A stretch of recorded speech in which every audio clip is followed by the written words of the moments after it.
dalam pemikiran namanya food estate, Jawa aja jadi food estate dalam arti udah lengkap semua kok, perairan semua ya nggak benar? Dan katanya kan juga tanahnya yang paling subur itu. Betul, nih ya, abu vulkanis semua udah bener nih. Yeah. Cuma sekarang tinggal namanya karbonnya berkurang. Ya itu bukan pakai pupuk kimia, pakai namanya pengondisi tanah. Banyak hal-hal yang bisa dilakukan. Gua sebagai ilmuwan kan kerjaannya memang liatin tanah, betulin bagaimana.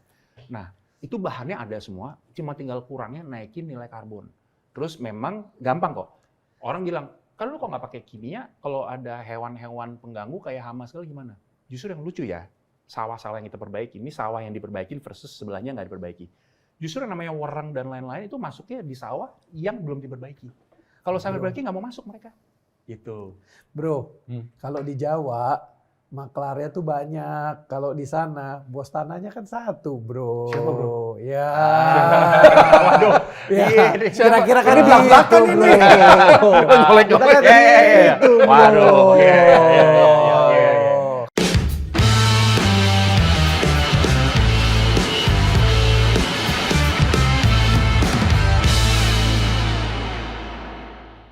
Bro, kita kenalin yuk.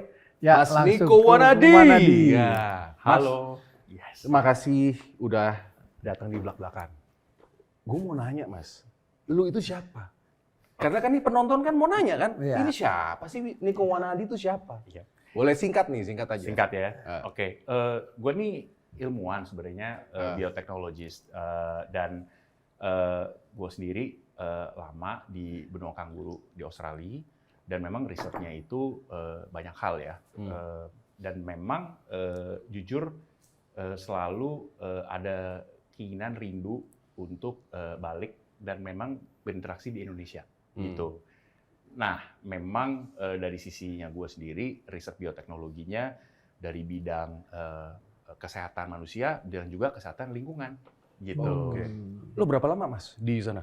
Gue itu udah sebenarnya gini, gue tuh kelar S1 itu dari Selandia Baru di Auckland Uni. Itu gue biotek, malah waktu itu arahnya untuk ngelink sama makanan, fermentasi. Terus tahun 2000 kita itu sebenarnya satu family, satu keluarga pindah ke Australia. Terus gue itu ditawarkan oleh pemerintah Australia beasiswa untuk ngambil S3. Jadi nggak ada S2-nya, dari S1 langsung ngambil S3. Nah, di Australia itu lumayan lama ya, jadi tahun 2000-an awal sampai berada di Australia itu sampai akhir 2014. Apa yang lo teliti di situ? Gue tuh telitinya tadi bidang obat-obatan. Jadi misalnya anggap aja gini, gue kayak petani, tapi benih yang gue tanam itu adalah misalnya gennya untuk produksi protein tertentu. Anggap aja proteinnya misalnya hormon pertumbuhan, growth hormone gitu. Jadi ada selnya kayak tanahnya gitu. Gue masukin gen yang gue mau bikin produksi bisa keluar buah tertentu itu. Nah, gue tanamin gennya, nanti udah gitu si selnya itu kan tumbuh kayak tanahnya membawa gen itu. Nanti gennya itu keluar jadi protein. Misalnya proteinnya tadi protein human growth hormone gitu, hormon pertumbuhan. Nanti abis itu nanti gue panen, gue petik lah gitu, nanti gue bersihin, terus nanti gue keringin dan itu bisa menjadi obat-obatan biopharmaceutical. Misalnya jadi 1 gramnya dari growth hormone itu harganya tinggi sekali gitu, mahal. Nah, tapi kira-kira kayak petani, tapi petaninya biofarmaceutical gitu, petani obat-obatan. Mas Niko, kan Mas Niko perhati nih, di kita nih ada yang namanya food estate nih, yang ditanam di lahan gambut kan. Cerita dong, aku tahu Mas Niko punya banyak riset dan banyak penelitian soal ini nih. Iya. Jadi memang ini kalau pendapat dari apa yang aku lihat dari murni sisi sains ya, ya kita bicara dari sains aja. Ilmuwan. Gini, kalau murni di lahan gambut itu di mata seorang ilmuwan adalah lahan yang sangat unik dan berharga. Kenapa? Karena di dunia itu yang punya lahan gambut itu cuma segelintir negara. Nah, Indonesia tuh salah satu yang punya lahan gambut ini gitu. Lahan gambut ini sebenarnya kita harus bayangkan satu planet bumi ini sebagai suatu sistem yang lengkap. Kebetulan lahan gambut itu tempat di mana yang dapat meregulasi temperatur bumi, khususnya seperti di situ. Nah, kenapa jadi banyak mungkin jadi food estate segala? Kalau dari sisinya gue sendiri gitu ya, gue itu selalu bilang bahwa agak sayang memang sayang banget kalau lahan gambut dibikin jadi tempat produksi makanan manusia. Karena di lahan gambut itu ternyata banyak hal yang mungkin dapat didapatkan yang dimana unik yang nggak ditemu tempat lain. Misalnya contoh, gue banyak main misalnya ke Kalimantan sebelumnya, terus tanya sama orang lokal, lahan gambut kenapa ditanemin ya gitu sekarang? Ini ngomong sama orang lokal, dia bilang gini mas, sebenarnya kalau orang lokal itu tidak memakai lahan gambut untuk bercocok tanam. Biasanya tuh lahan di sekitar gambut lah. Lahan gambut itu biasa untuk apa? Biasa untuk kami untuk berburu, untuk mencari obat-obatan alami, sama untuk menghukum anak kecil kalau nakal. Jadi taruh tempat kayak jin buang anak gitu. Kita bilangnya luau istilahnya orang lokal. Jadi sebenarnya itu. Cuma memang akhirnya banyak yang melakukan praktek bercocok tanam di lahan gambut karena sebenarnya kalau dari kami, ini quote ya, mereka ceritain, kami didorong masuk ke situ karena daerah kami yang mineral pertama dibuat jadi perkebunan-perkebunan lainnya. Jadi akhirnya kami mau nggak mau kedorong masuk. Dan jadi praktek-praktek bercocok tanam yang kami kenal dari orang tua kami pakai slash and burn ya, pakai potong dan bakar itu kebawa ke lahan gambut gitu. Cuman aslinya sebenarnya bukan di situ gitu. Nah, jadi tadi kenapa misalnya jadi food estate segala, justifikasinya itu sendiri kalau dari sisi keilmuan saya lihat memang tidak cocok gitu, karena fungsinya untuk yang lain-lain kecuali untuk pertanian. Sebenarnya mereka harusnya sadar dong kalau misal mau bikin food estate tuh nggak bisa di lahan gambut. Seharusnya. Nah, menurut lo Mas, ya kan? Karena gini bro, menurut Prof. Andreas, Dwi Andreas, itu guru besar IPB pertanian. Udah semenjak 25 tahun yang lalu, proyek-proyek itu tuh gagal. Memang. Selalu gagal. Apa kita bicara ya kan? proyek Dan apa yang terakhir 1000? itu 2015. Ya. Presiden Jokowi kan cita-citanya kepengen apa? Merauke rice estate. Iya kan? Ya. Itu sebetulnya gagal juga. Nah, menurut lo Mas, Ya. kenapa kok masih aja? Apakah memang sebenarnya nggak bisa bikin yang besar-besar atau apa gitu sebenarnya? Ya. Atau misalnya menurut lo, oh sebetulnya bisa, cuman lokasinya atau gimana? Atau gimana? Oke. Gue coba bandingin biar perspektif lebih gampang gitu ya. Mungkin gue coba bandingin Australia sama Indonesia gitu. Kan karena gue lama di Australia juga. Australia itu kan kayak satu pulau gede banget yang namanya benua ya, gitu. Kalau Indonesia itu kan 17.000 pulau. Kecil-kecil tapi banyak banget. Nah, ini dari sisi yang namanya murni keilmuan, nggak mungkin kalau Indonesia itu dibuat seperti model kayak Australia. Kenapa? Karena kita lahan flatnya mungkin nggak sebanyak Australia. Udah gitu kita karena berbeda-beda pulau, berbeda semuanya keanekaragaman hayati beda banget dengan elevasi, dengan suhu dan lain-lain.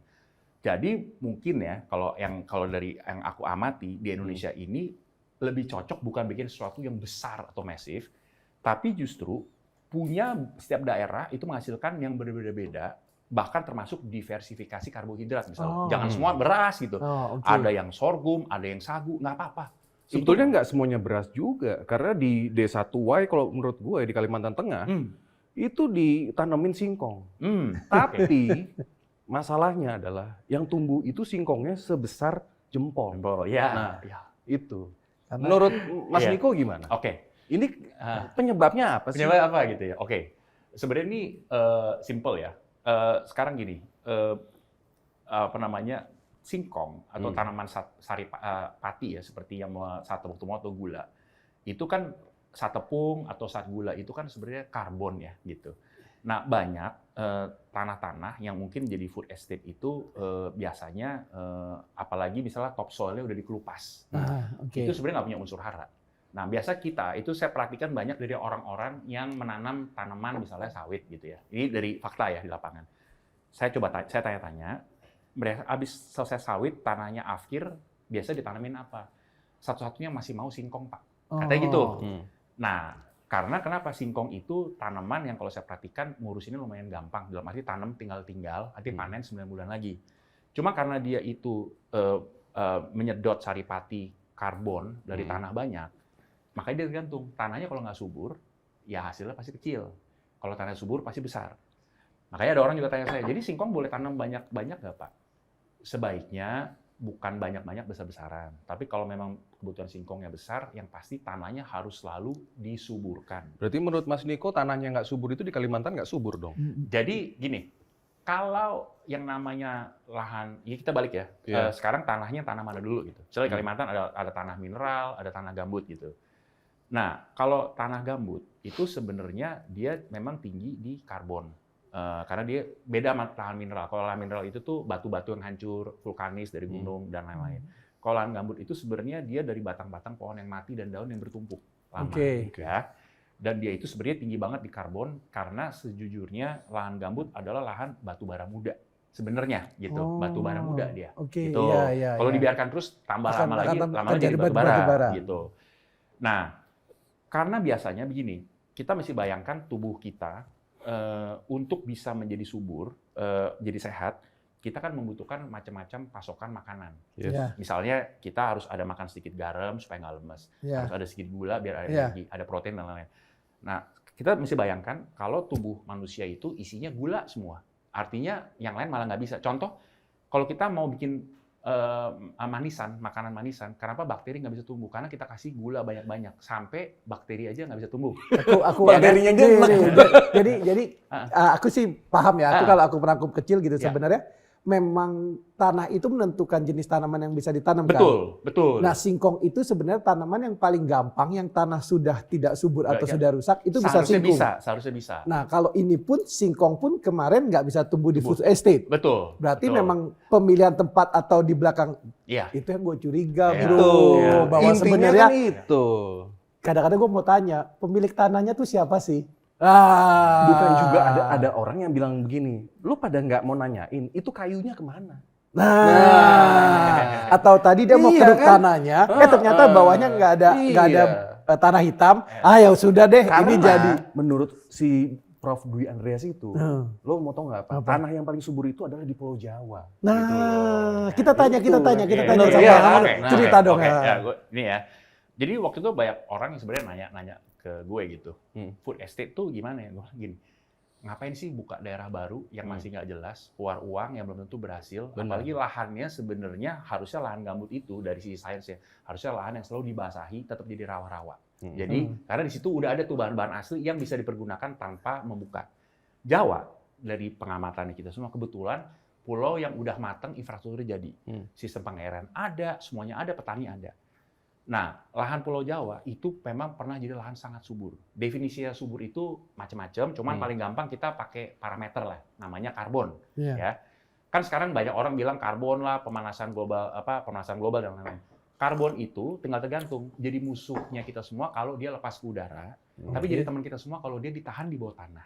Jadi semakin banyak karbon yang dikandung di bawah tanah, misalnya tanah yang warna hitam itu banyak karbonnya, itu pasti cenderung lebih subur, jauh daripada tanah yang warnanya merah atau pucat. Gitu, karena unsur karbonnya kurang. Nah, Pulau Jawa itu dulu zaman sebelum pemakaian banyak zat-zat agrokimia dan zat-zat pupuk sintetik itu sebenarnya subur banget. Buktinya gampang, nggak cuma di Pulau Jawa lah, banyak pulau-pulau Indonesia. Kita dulu penghasil banyak rempah, tanaman sampai VOC semua datang, ya kan? Itu lama tuh ratusan tahun.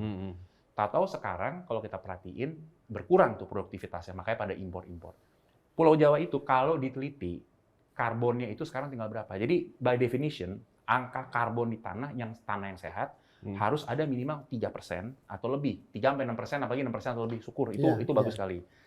Sebagai konteks perbandingan, kita bandingkan misalnya di padang pasir. Padang pasir itu nilai karbonnya berapa sih? Mungkin cuma 0,02% misalnya, padang pasir nih. Terus tanah-tanah pertanian mungkin di Amerika atau di Eropa sekarang tuh angkanya mungkin berkisar sekitar 1,4 sampai 1,8% saja nilai karbonnya. Makanya banyak degradasi tanah. Sorry, gue potong Mas. Tapi di padang pasir Israel sama Cina bisa loh. Oh beda. Iya kan? Nah itu gini, itu ada ceritanya tuh. Nah itu dia. Nah mengembangkan nutrisi tertentu kayak gel ya dia itu bisa. Tapi itu pasti ada banyak hal. Mungkin nanti aku bahas ke situ ya. Nanti itu dulu. Pulau Jawa ini dari data-data dari jurnal dipublikasi menunjukkan bahwa nilai karbonnya itu udah berkurang. Ada yang ngambil sampling ya, kalau salah dari IPB ya. Dia itu ambil sampling dan ketahuan bahwa nilai rata-rata karbonnya di tanah-tanah Pulau Jawa itu sekitar 1,2 sampai 1,9% saja. Jadi sudah di bawah 3% nih. Artinya sudah mulai bensinnya udah mulai hampir habis. Nah kebetulan tadi kalau kita itu memberikan zat-zat pupuk kimia dan lain-lain, itu ternyata malah cepat menghabiskan semua unsur-unsur tadi. Kayak dipaksakan. Ibaratnya kita kayak gini, badan kok sehat, lagi bagus-bagus, lagi keker dan sehat, terus kita misalnya dikasih doping untuk performance olahraga, kan kelihatan bagus ya, sebentar doang. Cuma kalau kita diberikan doping terus-menerus, biasanya jadi cancer dan lain-lain. Ini di tubuh manusia. Sama juga di tanah, pada saat dia lagi masa subur, lagi tanahnya penuh dengan nutrisi, diberikan pupuk kimia segala, tentunya kelihatan naik. Cuman tidak bisa disangkal bahwa kita pernah namanya swasembada beras ya, cuma 4 tahun zamannya dulu ya, pemerintahan sebelum yang pemerintah Indonesia yang era dulu gitu. Tapi cuma bertahan 4 tahun. Kenapa? Karena performance-nya memang bagus untuk 4 tahun, habis itu menurun. Nah, kebetulan sekarang itu, begitu diberikan banyak zat-zat kimia terus di mungkin tanah Pulau Jawa, hasilnya kelihatan tinggi, tapi berikutnya untuk membuat produktivitasnya tetap sama, biasanya diberikan zat-zat ini tetap dalam jumlah yang naik dan naik untuk membuat ini tetap sama. Mungkin sama seperti kalau kita minum painkiller, obat pemati rasa sakit, waktu awal 1 tablet oke, tapi salah sakitnya balik kita jadi minum 2, minum 3 gitu. Terus biasanya begitu. Nah, caranya supaya nggak minum itu mesti gimana? Mesti detox biasanya. Jadi nggak pakai obat mati rasa. Sama. Di tanah itu juga harus jadi menurut lo Mas Niko, ada singkong yang tumbuh sebesar jempol itu itu pertanda. Karena petanda apa itu? Pertanda simpel aja, karena unsur haranya itu sangat kecil. Mas Niko, saya tertarik gitu kan, ini Indonesia kan tadi cerita 17.000 pulau kan. Sebenarnya kalau pemilihan tempat untuk satu itu kan akan jadi lebih menarik kan, bahwa food estate jangan di situ, udah pasti nggak bisa kan. Betul. Cuma akhirnya kan kita bicara bahwa problemnya infrastruktur lagi kan. Iya, Kalau betul. saya nanam bawang merah lah, anggap di Brebes, tapi untuk dikirim ke Indonesia semua kan akan jadi susah kan. Betul, betul sekali. Saya tuh lihat ya, banyak berbicara dengan orang-orang, biasanya yang mereka banyak orang-orang butuhkan, misalnya untuk pengiriman barang. Misalnya sekarang nanam di pulau terpencil di mana? Belum ada sistem di mana di sini ada pengiriman logistik yang terpadu, yang benar-benar bagus gitu. Kalau kita bilang aja sekarang kayak di Jakarta atau di Indonesia, udah ada sistem-sistem online lah untuk nganter orang atau nganter barang.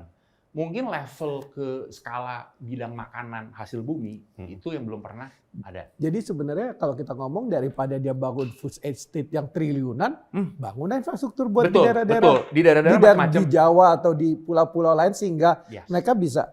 Itu akan jauh lebih menarik. Jauh lebih menarik karena justru di situ juga bisa memainkan keanekaragaman hayati di Indonesia semuanya. Yang namanya problem kita adalah ganti presiden ganti. Itu loh intinya. Aduh, pusing ya, kayak gitu ya. Kalau udah ngomongin itu mah di luar jurisdiction dan jurisdiction saya. Itu. Nih, kan kita kita bicara Pak Ganjar tuh punya sebenarnya satu program di antara satu programnya itu petani bangga bertani, pangan aman dan itu. Itu kenapa nggak bisa dijadikan untuk menggantikan food estate? Karena kita kan setuju bahwa sebenarnya derifikasi itu kan penting banget. Jadi daerah mana ada apa, daerah ini ada apa. Ya kenapa nggak petaninya aja sih gitu ya misalnya. Kalau menurut Mas Niko? Menurut dari aku tuh sebenarnya harusnya bisa. Ya kan, dan itu memang mungkin yang mesti ditelaah adalah kalau bisa, kenapa nggak dilakukan, ya kan? Nah, kenapa nggak dilakukan itu, motivasi nggak melakukan itu apa? Dasarnya. Benar. Jadi itu, karena gini, gue udah ngomong sama banyak ya, sama petani semua gitu. Petaninya yang berpikiran maju untuk perbaikan tanah, supaya bisa nanam tanaman makanan super segala, udah ada kok semuanya. Kita juga misalnya ngebuat di Jogja sendiri, di mana udah sempat jadi berasnya itu malah masuk ke acara G20. Itu murni petani yang nanam semua dengan cara perbaikan tanah dan orang-orang yang berniat dan tanpa pakai pupuk kimia atau zat agrokimia. Itu benar-benar nol. Itu ternyata bisa dilakukan. Dan ternyata memang begitu ada penyambungnya di mana logistiknya ada yang bantu ngambil atau ngirim dan lain-lain. Semua kejadian. Artinya dalam skala kecil pun bisa. Pemerintah lokalnya mendukung. Kebetulan Sri Sultan sendiri juga pernah cobain dan suka, sampai kita ada acara Hari Bumi. Waktu itu kami diundang oleh Gusti Kanjeng Ratu untuk makan siang bersama dengan hasil bumi ini semua. Lalu juga banyak anak-anak yang mungkin ada kebutuhan khusus, stunting, atau masalah ADHD, ada masalah autism, itu lumayan ketolong dari superfood yang dihasilkan dari tanah di Pulau Jawa ini yang dijaga secara baik. Semuanya alami. Ternyata bisa, gitu. Terus kebetulan juga di sana, bahkan kepolisiannya aja, Kapoldanya dengan semua sistem mendukung. Karena mereka cerita gini, bener juga ya. Kalau semua dijaga, hasil panennya bagus, orang sehat, bisa untuk terapi anak-anak yang berkebutuhan khusus, lalu udah gitu crime rate-nya menurun juga. Jadi artinya ternyata dengan skala kecil dan independen itu ternyata bisa membuat unsur budaya bagus, unsur keamanan bagus, unsur makanan dan unsur lingkungan semuanya bisa menyambung. Jadi dalam skala kecil terbukti bisa. Tapi sekali lagi balik di Jogja itu sampai ke level lurahnya segala tuh niat. Dapat dana desa emang dipakai untuk perbaikan tanah dan lain-lain. Misalnya gitu. Jadi itu berhasil. Artinya di skala besar itu udah ada modelnya misalnya. Kalau sekarang udah ada model, udah ada bukti hasilnya tetap nggak dilakukan, ya saya mau nanya balik itu. Niatnya Jadi menurut lo Mas Niko, sudut pandang lo aja nih. Program food estate itu sebetulnya nanti ke depannya itu layak diterusin apa enggak sih? Oke. Kalau dari sisi pandang gue pribadi, kalau untuk bikin sesuatu yang masif, dari sisi kacamata sains ya, murni sains, nggak ada yang ngomong yang lain, nggak worth it untuk dilakukan di Indonesia. Ya, dengan tadi gue cerita, sistem Indonesia, biologinya, semua itu. Malah kayaknya sayang. Kenapa? Karena kita itu, justru negara kita itu menawarkan keanekaragaman yang justru harus dimainkan di mata dunia. Barang eksotik nih, barang ini nggak selalu ada nih. Gitu. Gula aja kita ada, gula alami aja ada beberapa macam tanaman. Jenis pama-pamaan tuh kayak kelapa, aren, nipah, sama lontar. Itu penghasil gula semua. Itu rasa lain-lain. Misalnya nipah, tanaman yang bisa ngambil garam sama ngambil gula. Jadi mungkin ya gula dari nipah itu ada asin-asin dikit. Mungkin salted caramel alami misalnya. Kan nggak kebayang tuh gitu. Yang kayak gini-gini tuh misalnya gue juga ini ya banyak ngobrol. Kenapa kok Vietnam sama Thailand tuh bisa kayak maju banget? Simply karena narasinya bagus. Jadi kayak di Vietnam sama Thailand itu pemerintahnya ngebantuin banget. Udah gitu dia punya cerita-cerita tentang oh kita ngambil madu nih dari hutan ini, lebahnya begini, cerita gitu. Itu pemerintah ngedukung banget bikin narasi. Jadi keren. Jadi pemerintah subsidi. Betul. Betul. Ya kan kita ada subsidi buat petani tapi kan bentuknya pupuk. Itu gimana? Maksudnya ya kan sama-sama subsidi nih, sama-sama. Karena kan kita sama-sama setuju bahwa oh ya pangan ini penting nih gitu kan. Iya, betul. Gitu kan. Daripada impor lagi. Betul. Niatnya sih baik. Yes, betul. Tapi pelaksanaannya betul. Iya, ini simple sih gini. Subsidi itu memang di mana-mana di semua negara pasti ada subsidi. Cuma tinggal desain subsidinya yang benar. Misalnya contoh, subsidi yang biasanya kita lihat itu bakal nolong banget, misalnya subsidi di hasil akhirnya. Misalnya contoh gini, kita ngomong harga eceran tertinggi ya, di Jepang versus Indonesia. Di Indonesia itu, misalnya kita jual beras, dia punya dipatok. Cuma boleh maksimal segini, kalau lebih nggak boleh. Kurang boleh. Di Jepang kebalik. Jadi bukan harga eceran tertinggi, tapi harga eceran terendah. Di Jepang, di bawah ini nggak boleh, di atas boleh. Tapi kalau pemerintah Jepang nih, kalau misalnya sampai nggak bisa jual lebih daripada harga ini, pemerintah Jepang biasa bantuin. Jadi disubsidiin. Atau misalnya pas beras lagi bagus, banyak hasilnya, kita punya 1 hektar, pemerintah bilang mungkin nggak usah tanam sampai 1 hektar deh, kamu tanam aja 0,7 hektar. Terus 0,3-nya yang ditanam gimana dong? Pemerintahnya bantu, kasih subsidi di situ. Itu yang bikin petani bisa ke disco, Bos. Hura. Paham. Tapi di Indonesia nggak dilakukan. Tapi sebetulnya sudut pandangnya Mas Niko ini clear. Program food estate ke depannya lebih baik ditinjau ulang. Iya dong. Ini sebetulnya ditinjau ulang atau karena sebetulnya bisa aja diterusin. Cuman lokasinya dipindah, jangan di tengah hutan. Nah, menurut lo, ini apa karena sebetulnya nih yang buat kebijakan terinspirasi oleh cerita-cerita kalau ingat nggak di hutan Amazon? Iya kan? Itu kan berhasil kan peternakan jadi ayam sama jagung. Jangan udah Kalimantan aja atau gimana tuh? Iya. Menurut lo gimana, Mas? Kalau gue gini loh, kalau tetap mau berpikir dalam pemikiran namanya food estate, Jawa aja jadi food estate dalam arti udah lengkap semua kok, perairan semua ya nggak benar. Dan katanya kan juga tanahnya yang paling subur itu. Betul. Nih ya, abu vulkanis semua udah bener nih. Cuma sekarang tinggal namanya karbonnya berkurang. Ya itu bukan pakai pupuk kimia, pakai namanya pengondisi tanah. Banyak hal-hal yang bisa dilakukan. Gua sebagai ilmuwan kan kerjaannya memang liatin tanah, betulin bagaimana. Nah, itu bahannya ada semua, cuma tinggal kurangnya naikin nilai karbon. Terus memang gampang kok. Orang bilang, kan lu kok nggak pakai kimia, kalau ada hewan-hewan pengganggu kayak hama segala gimana? Justru yang lucu ya, sawah-sawah yang kita perbaiki, ini sawah yang diperbaikin versus sebelahnya nggak diperbaiki. Justru yang namanya wereng dan lain-lain itu masuknya di sawah yang belum diperbaiki. Kalau sawah diperbaiki nggak mau masuk mereka. Gitu. Bro, kalau di Jawa maklarnya tuh banyak. Kalau di sana bos tanahnya kan satu, bro. Siapa, bro? Ya. Waduh. Ya. Ini Kira-kira kan Ini belak-belakan gitu, ini. bro. Nyolek-nyolek. Kita kan Iya. gitu, bro. Waduh. Iya. Kalau di Wakanda deh, di Di Wakanda. Wakanda gitu, bro. Mungkin. Iya. Gitu kan. Makanya orang-orang kan bilang, itu sebetulnya coba tanyain kayunya dibawa kemana, iya kan? Salah satunya itu. Iya. Oke. Ada pertanyaan lain? Ya kita bicara, ya anggaplah kan petani-petani Indonesia bagaimana supaya bisa inilah menurut sains lah gitu kan. Karena kan ya programnya itu kan petani bisa. Iya. Gini, kalau gue tuh simple ya. Balik lagi kepada tanah. Dasar dari semuanya itu adalah tanah. Kita berpijak di sini dan literally hidup dan mati di atas tanah. Nah, kebetulan memang dari riset yang udah menunjukkan kalau tanah suburnya itu hancur, rusak, itu biasanya akan menyebabkan kekacauan di mana-mana. Jadi yang namanya bukan cuma kelaparan, tapi itu memang nanti lama-lama sampai akhirnya kekacauan secara kestabilan negara. Karena memang selalu kalau terjadi, kan kita balik lagi kepada air, energi, dan makanan. Itu kan yang manusia nomor satu, kebutuhan dasar sekali gitu ya. Sandang pangan papan dan lain-lain. Nah, itu semua justru ada kalau tanahnya, tanahnya subur, airnya murni. Kalau airnya tercemar, tanahnya rusak, itu biasa sumber. Nah, petani itu tuh tadi kan penjaga tatanan negara ya. Lu tahu nggak sih kata petani? Apa itu? Baru tahu apa? Penyangga tatanan negara Indonesia. Itu definisi zaman dulu. Terus kalau gue itu bilang sama teman-teman, sebenarnya petani itu mesti diredefinisi lagi artinya, karena kan sekarang masalah perubahan iklim, kerusakan tanah segala. Kalau petani itu di bawah diberikan pengetahuan dan peralatan untuk perbaiki lingkungan dan bisa menghasilkan dan hidup layak dengan sangat baik. Berubah loh, di-upgrade jadi penjaga ekosistem tanah air Nusantara Indonesia. Sebenarnya begitu. Jadi mereka di gardu terdepan menghasilkan makanan berkualitas, bermutu. Sehingga kita itu waktu makan bukan cari makan banyak, tapi kan mencari makan yang menyehatkan. Dengan makan sehat kita lebih gampang kenyang ya, misalnya gitu.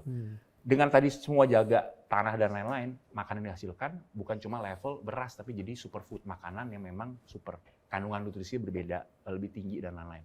Contoh, kalau kehancuran tanah itu kita bandingin, kita makan jeruk zaman sekarang sama 100 tahun yang lalu.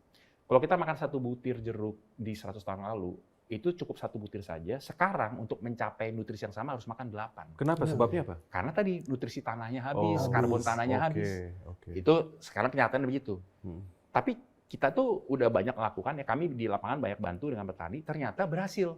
Tanahnya udah rusak, yang tadi produksi misalnya kualitas, misalnya contoh kita beras ya, tadinya mutunya jelek dan lain-lain, begitu tanah diperbaiki, hasilnya kuantitasnya naik, kualitasnya juga naik, dan sudah diuji coba misalnya di laboratorium segala. Ternyata nilai kandungan nutrisinya dan asam amino semua tinggi.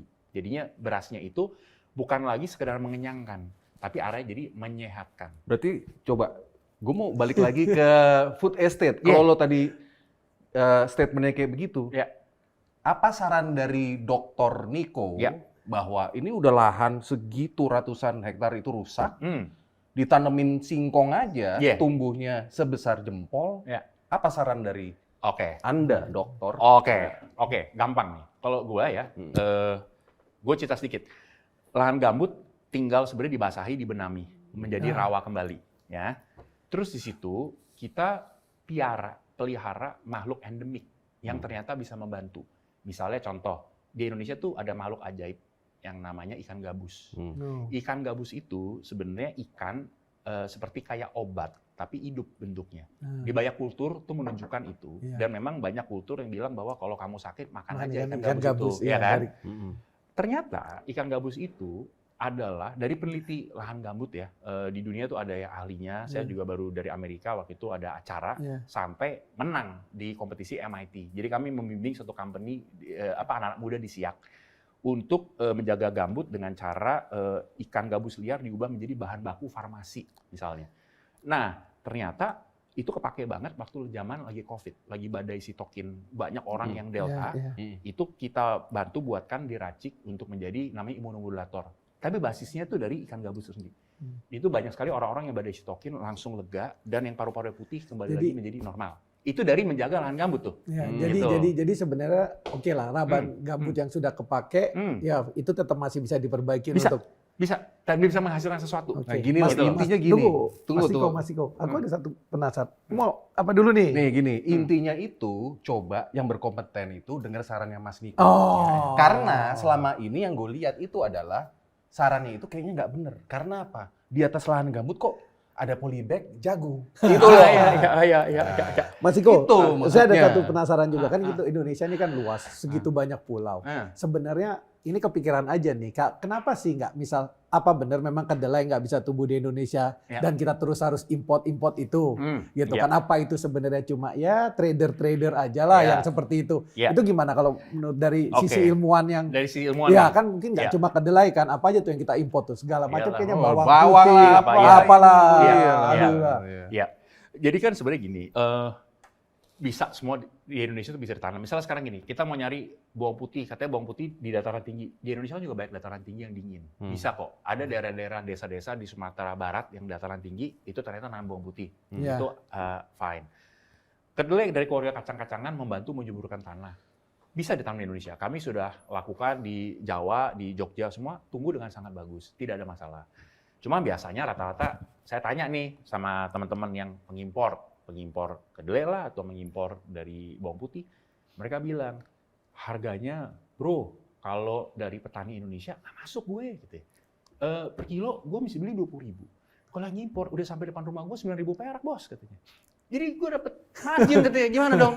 Nah jadi kalau gitu kan gue juga pikir artinya apa, subsidinya kelihatannya nggak tepat sasaran lagi ya, mungkin ya gitu. Jadi kok harga bisa jomplang, agak aneh karena kalau dihitung-hitung di pertanian mau buat angkanya itu kayak 9.000 segala, yang namanya HOK, hari orang kerja, tenaga kerja orang, semua kan bisa dihargain. Itu kalau dihitung-hitung, itu memang harus dibantu sama subsidi. Jadi misalnya subsidi yang namanya impor segala gitu, mungkin coba dipikirkan gitu loh. Jadi kalau kayak gue tuh juga banyak orang tanya, lu setuju nggak sih sama politik? Politik mana dulu nih? Kalau politik lingkungan, bener-bener untuk ngebangun semua, untuk kesejahteraan, politik kesejahteraan, ya monggo dong. Monggo, iya. Bagus banget, itu keren dong. Politik itu nggak pernah salah, itu kan cuman tools, cuman alat kan.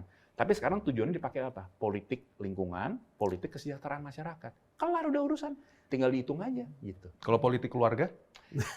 Politik keluarga itu tergantung, itu jurisdiksinya keluarga masing-masing dong. Oke, sampai ketemu lagi di belak-belakan. Ciao.